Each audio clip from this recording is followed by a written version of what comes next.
অন্নপূর্ণা ভান্ডার কি সবাই পাবেন? অন্নপূর্ণা ভান্ডার কারা পাবেন, কারা পাবেন না, আজকের ভিডিওতে এই অন্নপূর্ণা ভান্ডার সম্পর্কে যাবতীয় যা প্রশ্ন আপনার মাথায় ঘুরপাক করছে তার সব প্রশ্নের উত্তর পাবেন। আর যদি না পান তাহলে কমেন্ট করবেন, আমরা অবশ্যই রিপ্লাই করব। তো বিষয়টা হলো, এই অন্নপূর্ণা ভান্ডার কি সবাই পাবেন? ইতিমধ্যেই শুভেন্দু অধিকারী মুখ্যমন্ত্রী শপথ গ্রহণ করার পর তিনি জানিয়ে দিয়েছেন, সামাজিক কোন প্রকল্প, সামাজিক কোন রকম চালু থাকা প্রকল্প বন্ধ করছেন না সরকার। বিজেপি সরকার এসে শপথ গ্রহণের পরের দিন, অর্থাৎ যেদিন তার কার্যকাল শুরু হচ্ছে সোমবার থেকে, তিনি জানিয়ে দিয়েছেন একেবারে কোনোভাবেই সামাজিক প্রকল্পতে ধাক্কা পড়বে না। আর তার প্রথমটি হলো লক্ষ্মীর ভান্ডার, যেটা শুধু সামাজিক প্রকল্পই নয়, বড় সড় তুরুপের তাস, বড় সড় তৃণমূলের হাতিয়ার ছিল ক্ষমতায় বা মাসনাদে টিকে থাকতে। 2021-এ আমরা দেখেছি কিভাবে বাজিমাত করেছে লক্ষ্মীর ভান্ডার, প্রায় যাবে যাবে করছিল তৃণমূল, ক্ষমতায় এলো বিজেপি, এমন সময় কিন্তু লক্ষ্মীর ভান্ডারই বাজিমাত করে দিয়েছে বলছেন অনেক রাজনৈতিক বিশ্লেষকই। সেই লক্ষ্মীর ভান্ডার তো বন্ধ হচ্ছেই না, উল্টে নাম পরিবর্তন হয়ে ডবল, 1,500 জায়গায় 3,000 পাবেন। কিন্তু এবার আসি আপনার প্রথম প্রশ্নের উত্তরে, সবাই কি লক্ষ্মীর ভান্ডার জায়গায় যারা পেতেন তারা সবাই পাবেন অন্নপূর্ণা ভান্ডার? দু ধরনের ক্যাটাগরির মহিলারা অন্নপূর্ণা ভান্ডার পাবেন না। ভালো করে শুনে নিন তারা কারা। এই দু ধরনের মধ্যে আপনিও পড়ছেন না তো? তাহলে আপনি পাবেন না। যারা লক্ষ্মীর ভান্ডার পেতেন তারা সবাই অন্নপূর্ণা ভান্ডার পাবেন, কিন্তু এখানে একটা বাট কিন্তু আছে। যারা লক্ষ্মীর ভান্ডার পেতেন তারা অন্নপূর্ণা ভান্ডার পাবেন, কিন্তু তাদের মধ্যে এসআইআর এর নাম বাদ গেছে, অর্থাৎ ভোটার তালিকায় যাদের নাম ওঠেনি 2026 এসআইআর হওয়ার পর, অথচ তারা লক্ষ্মীর ভান্ডার পেতেন, এমন ব্যক্তি অন্নপূর্ণা ভান্ডার পাবেন না। যতই তারা লক্ষ্মীর ভান্ডার পাক না কেন, তারা অন্নপূর্ণা ভান্ডার পাবেন না। মানে যারা স্থানান্তরিত হয়ে গেছে, যারা মৃত ভোটার, যা কারচুপি হয়েছে, এই সমস্তগুলো স্ক্রুটিনি চলবে 1 জুনের আগে পর্যন্ত। তারপরই 1 জুন থেকে অন্নপূর্ণা ভান্ডার ঢুকতে শুরু করবে অ্যাকাউন্টে। তো বিষয় যেটা হলো, যারা লক্ষ্মীর ভান্ডার পেতেন ভালো করে বুঝে নিন, কিন্তু ভোটাধিকারে নাম ওঠেনি, ভোটার লিস্টে নাম ওঠেনি, যাদের ভোটাধিকার নেই, যারা মৃত ব্যক্তি, কারচুপি হয়েছে, যাদের মৃতদের নাম নিয়ে অন্য কেউ তুলতো টাকাটা, যাদের ভোটাধিকার বাতিল হয়ে গেছে, তারা আর পাবেন না। এটা গেল একটা ক্যাটাগরি, মানে ভোটাধিকার থাকাটা মাস্ট। অভারতীয় কোন রকম কোন নাগরিক অন্নপূর্ণা ভান্ডার পাবেন না।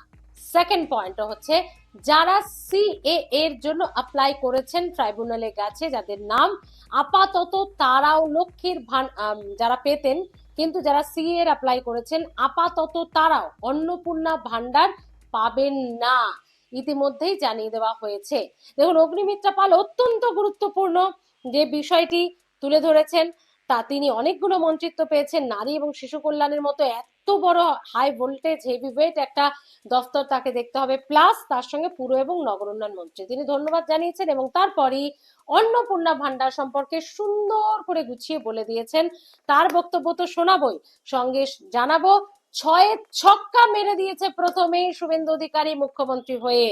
6টি বিষয় তিনি একদম স্পষ্ট করে জানিয়ে দিয়েছেন যে সরকার ক্ষমতায় এসেই কোন 6টি বিষয়কে উল্লেখযোগ্যভাবে সামনে আনছে বা গুরুত্ব দিচ্ছে। তার আগে সেটা তো জানাবোই কোন 6টি বিষয়, আপনারও গুরুত্বপূর্ণ বিষয় তার মধ্যে থাকতে পারে, শুনবেন। তবে তার আগে শুনে নিন যে অগ্নিমিত্রা পাল কি বলছেন। সবাই পাবেন, যারা যারা লক্ষ্মীর ভান্ডার পাচ্ছিলেন সবাই অন্নপূর্ণার ভান্ডার পাবেন, সবই ডাইরেক্ট বেনিফিট ট্রান্সফারে হবে। কিন্তু দেবার আগে 1 জুন মাননীয় মুখ্যমন্ত্রী বলেছেন 1 জুন থেকে ব্যাংক অ্যাকাউন্টে ঢুকে যাবে। কিন্তু তার আগে আমরা একটি অ্যানালিসিস করতে চাই যে যাদের যাদের নাম কাটা গেছে তারা যদি কেউ পায় তাহলে তো তাদের পাওয়ার কথা নয়। যিনি মারা গেছেন তার তো পাওয়ার কথা নয়। যিনি আমাদের দেশের নাগরিক নন তার তো পাওয়ার কথা নয়।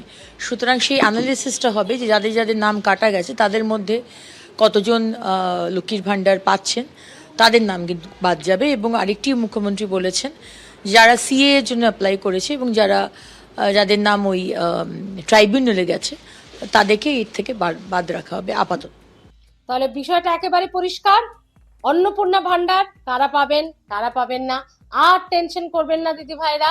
আপনার ভোটাধিকার আছে মানে আপনি লক্ষ্মীর ভান্ডার পেতেন, মানে আপনি অন্নপূর্ণা ভান্ডারও পাবেন।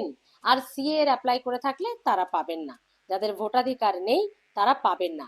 এবার আসি ছয়ে ছক্কা, শুভেন্দু অধিকারী ক্ষমতায় এসেই শুধুমাত্র শপথ নিয়েই মুখ্যমন্ত্রীত্বের পদে বসেই চেয়ারে বসেই কিন্তু তিনি শুধুমাত্র সামাজিক প্রকল্প চলবে এমনটা জানাননি, সঙ্গে আরো যে গুরুত্বপূর্ণ সিদ্ধান্ত, ছটি সিদ্ধান্ত ইতিমধ্যে এসেই বিজেপি সরকার নিয়ে ফেলেছে।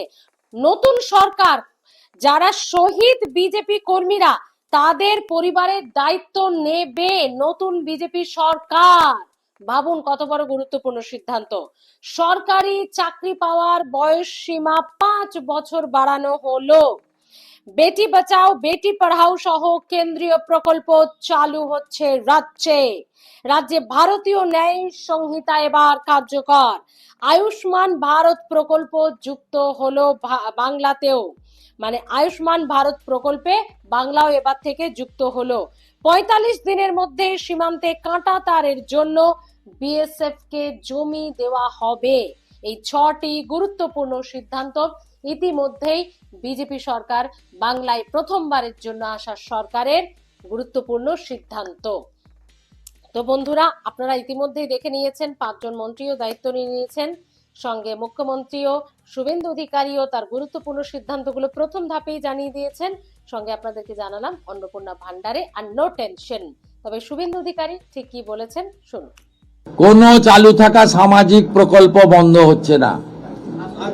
কোন সামাজিক চালু থাকা প্রকল্প, এটা আমরা আমাদের কর্মসূচি মানে প্রচারকালীনও বলেছি, কোন চালু থাকা সামাজিক প্রকল্প সে 30 বছর আগের হতে পারে, 10 বছর আগের হতে পারে, কোনো সামাজিক প্রকল্প আমরা বন্ধ করছি না। আপনার প্রশ্নের উত্তরে আমি পরিষ্কার বলে দিই, যে স্কিমটার কথা আপনি বলেছেন, আমি শুধু ওই স্কিমটা নয়, চালু থাকা কোনো সামাজিক কল্যাণকর কর্মসূচি বন্ধ এই সরকার করছে না। কিন্তু ট্রান্সপারেন্ট স্বচ্ছতার সঙ্গে সেগুলো হবে। কোনো মৃত ব্যক্তি তিনি কোনো সামাজিক প্রকল্পের সুযোগ পেতে পারেন না, আপনিও বলবেন না পাওয়া উচিত নয়। কোনো অভারতীয় তিনি ভারতের কোনো প্রদেশ বা জাতীয় সরকারের কোনো বেনিফিট তার পাওয়া উচিত নয়। অর্থাৎ বিজেপি যে প্রতিশ্রুতি, যে তাদের ইস্তেহার প্রকাশ করেছিল, তাতে তারা কিন্তু একবারে পয়েন্ট ধরে ধরে কথা রাখছে। যেখানে বারবার শুভেন্দু অধিকারী বলেছিলেন আমরা 4 মে ক্ষমতায় এলেই, আমাদেরকে এই বাংলায় ক্ষমতায় আনা হলেই 1 জুন থেকে অন্নপূর্ণা ভান্ডার পাবেন মহিলারা। দেখলেন তো, সেই কথা কিন্তু ইতিমধ্যেই ক্ষমতায় এসে শুভেন্দু অধিকারী রাখলেন। এবং শুধু রাখলেন না, সঙ্গে যাদের স্বচ্ছতা থাকে, যারা যারা ভোটাধিকার পাননি, সেই স্বচ্ছতা, মৃত কারচুপি হওয়া ভোটাররা তারা পাবেন না, সেটাও জানিয়ে দেওয়া হলো। এবং তাই নয়, এই অন্নপূর্ণা ভান্ডারের পাশাপাশি অটো ইউনিয়ন, টোটো ইউনিয়ন, এই যে বিভিন্ন জায়গায় তোলা তোলা বেআইনি পার্কিং, এই সমস্ত কিছু থেকে কার্যত বিজেপি কড়া হস্তে দুর্নীতি দমন করতে চায়, সেটাও চালু হয়ে গেছে। আর সঙ্গে এই 6টি গুরুত্বপূর্ণ সিদ্ধান্ত, এবার সরকারি চাকরি বসতে হলে আপনার বয়সসীমা আরো 5 বছর সময়সীমা আপনি বেশি পাবেন, যা ছিল আগের থেকে তার থেকে 5 বছর বেশি। তাহলে এগুলি অত্যন্ত গুরুত্বপূর্ণ বিষয়। আর সত্যি শহীদ বিজেপি পরিবার, তাদের যারা শহীদ হয়ে গেছেন বিজেপি করতে গিয়ে, তাদের পরিবারের এক একটা আমরা দেখি খবরে যে কি খারাপ অবস্থা। আর সেক্ষেত্রে বিভিন্ন রকম গুরুত্বপূর্ণ সিদ্ধান্ত তাদের পরিবারের জন্য দায়িত্ব এবার নেবেন বিজেপি সরকার। তো বন্ধুরা, কেমন লাগলো আজকের ভিডিও? অন্নপূর্ণা ভান্ডার নিয়ে যদি কোনো রকম প্রশ্ন আপনার থাকে, আপনি করতে পারেন কমেন্ট বক্সে এসে। আমরা বেঙ্গল ভয়েস থেকে সঠিক তথ্য জেনে আপনাকে রিপ্লাই দেব। এটুকু প্রতিশ্রুতি, কোনো ফেক নয়, কোনো রকম উল্টোপাল্টা নয়, এবং সঠিক তথ্য দেওয়ার চেষ্টা করব। প্লিজ অন্নপূর্ণা ভান্ডার নিয়ে কোনো প্রশ্ন থাকলে করতে পারেন। আজকের ভিডিও কেমন লাগলো? বিজেপি ক্ষমতায় এসে শুভেন্দু অধিকারীর মাধ্যমে, মুখ্যমন্ত্রীর মাধ্যমে যে পদক্ষেপ, যে সিদ্ধান্তগুলো ঘোষণা করলো বিজেপি সরকার, বাংলায় আসা সরকার নিল, কেমন লাগছে আপনাদের? কমেন্ট করতেই হবে। অবশ্যই ভালো থাকুন, দেখতে থাকুন বেঙ্গল ভয়েস।